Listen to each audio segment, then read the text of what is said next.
नमस्कार, मैं हूं संजीव कुमार और आप देख रहे हैं एसएम न्यूज़ लाइव। और इस वक्त मैं कोरिया जिले के चिरमिरी हल्दीबाड़ी में प्राथमिक शासकीय हाई स्कूल पर खड़ा हूं। और यहां से शिकायतें मिल रही थी, जानकारी मिल रही थी कि यहां के जो प्रिंसिपल साहब हैं उन्होंने स्कूल में डेवलपमेंट के नाम पर जो पैसा आया है उस पैसे का सदुपयोग न करके उस पैसे को कहीं रोक के रखा है, उसका इस्तेमाल किया नहीं है। और जिसकी वजह से यहाँ की भवनें धीरे धीरे टूटती और रंग रोगन नहीं हुआ है, भवनें टूट रही है, लेबोरेटरी की हालत बहुत ख़राब है। तो इसी विषय पर हम बात करने प्रिंसिपल साहब से आज स्कूल में आए और आइए प्रिंसिपल सर से बात करते हैं और देखते हैं प्रिंसिपल सर क्या जवाब देते हैं। कोरिया जिले में चिरमिरी के शासकीय उच्चतर माध्यमिक विद्यालय हल्दीबाड़ी के प्रिंसिपल पर आरोप लग रहा है कि PFMS से जारी फंड से विद्यालय के रंग रोगन का कार्य कराया जाना था, लेकिन प्रिंसिपल साहब ने स्कूल के रंग रोगन नहीं कराई है। इसके अलावा उन पर आरोप है कि Atal tinkering lab, digital classroom, physics, chemistry और बायोलॉजी लैब के साथ ही क्लासरूम में की डेवलपमेंट के लिए लगभग 12 लाख रुपए संस्था को प्राप्त हुए थे, लेकिन प्रिंसिपल साहब द्वारा इस पैसे को कहां खर्च किया गया, इसकी कोई लेखा जोखा नहीं मिल पा रहा है। शिकायतकर्ता ने इस मामले में संयुक्त संचालक लोक शिक्षा विभाग को शिकायत की है। आपकी जानकारी के लिए बता दें कि लगभग 15 से 20 दिन बीत जाने के बाद भी इस मामले में अब तक विभाग की ओर से कोई जांच नहीं की गई है। और इस बारे में जब एसएम न्यूज़ लाइव की टीम ने प्रिंसिपल से बात करने और स्कूल की हालत देखने के साथ ही व्यवस्थाओं का जायजा लेने पहुंचे तो प्रिंसिपल ने मीडिया कर्मियों के साथ धक्का मुक्की कर बाहर भागते नजर आए। आप देख रहे हैं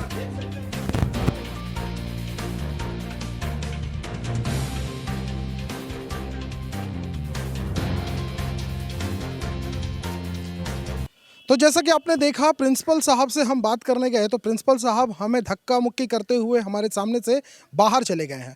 वो चाहते ही नहीं कि हम इस स्कूल की जो कमियां हैं वो लोगों के सामने लेकर आएं, क्योंकि बहुत ही जल्दी प्रिंसिपल साहब रिटायर होने वाले हैं। उनको लग रहा है कि मेरी रिटायरमेंट पर, मेरी सर्विस करियर पर दाग लग जाएगा। लेकिन मैं जानना चाहता हूँ कि 10 वर्ष से इस स्कूल में उनकी पदस्थापना हुई थी, 10 वर्षों में उन्होंने ऐसा क्या किया, इस स्कूल के डेवलपमेंट के लिए उन्होंने क्या किया?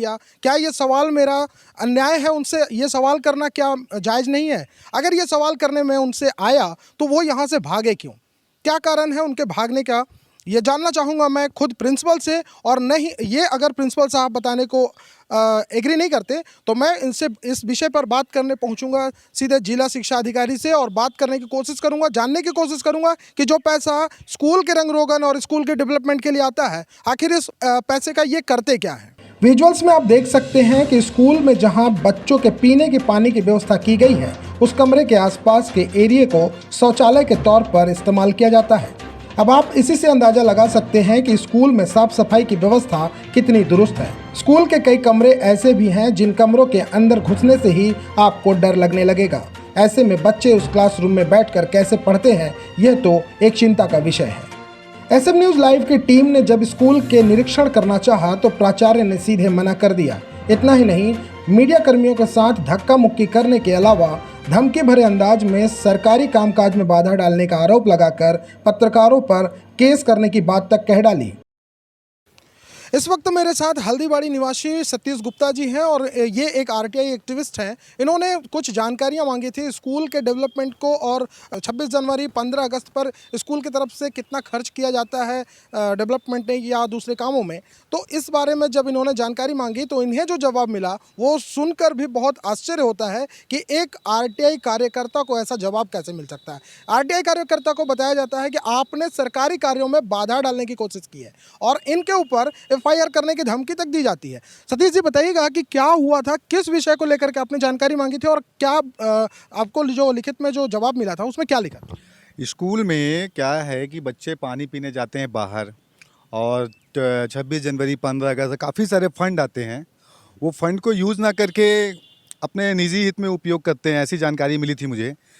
और उसके बाद मैंने आरटीआई एक लगाया था जिसमें स्टेशनरी का लिखा हुआ है, एनुअल फंक्शन के जो फंड आते हैं, लैब के जो फंड आए हैं, ये सारे कहाँ हैं, क्योंकि स्कूल में तो आज तक विकास दिखा नहीं।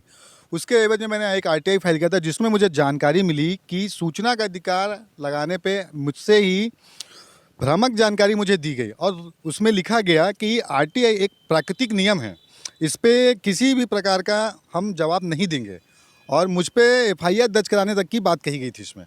उसके बाद क्या हुआ था? वो क्या आपके ऊपर किसी तरह का लीगल एक्शन रिएक्शन हुआ था? नहीं, लीगल एक्शन तो मुझ पे नहीं हुआ। मैंने पत्राचार के माध्यम से उनको बताया कि ये एक 2005 के तहत आरटीआई का एक पैनल बना हुआ है, जिसमें आपको जानकारी देना अनिवार्य है, क्योंकि ये आप गवर्नमेंट ऑफ इंडिया में आते हैं, इसकी वजह से। तो उन्होंने मुझको ये बार बार ऐसे पत्र भेजे जिसमें मैं मानसिक प्रताड़ित बहुत हुआ। तो वो एक अलग डिप्रेशन में था। करीबन आज 1.5 साल के आसपास उसमें लॉकडाउन लग गया, वीसी चली। वीसी चलने के बाद उसमें रिप्लाई अभी तक आया नहीं, मामला अभी भी पेंडिंग पड़ा हुआ है। तो जैसा कि आपने देखा ये सतीश गुप्ता जी को अभी तक मामला पेंडिंग में पड़ा हुआ है, अभी तक इनको कोई जवाब नहीं मिला है और ये आज भी जवाब के इंतजार में है। लेकिन आपको बता दूं कि बहुत ही जल्द स्कूल के जो प्रिंसिपल हैं वो रिटायर होने वाले हैं, अपनी सेवा से सेवानिवृत्त होने वाले हैं। ऐसे इस कंडीशन के बाद आखिर इनको जवाब कौन देगा और इस स्कूल की ऐसी हालत का जिम्मेदारी कौन लेगा? SM न्यूज़ लाइव के लिए चिरमिरी से संजीव सिंह की रिपोर्ट।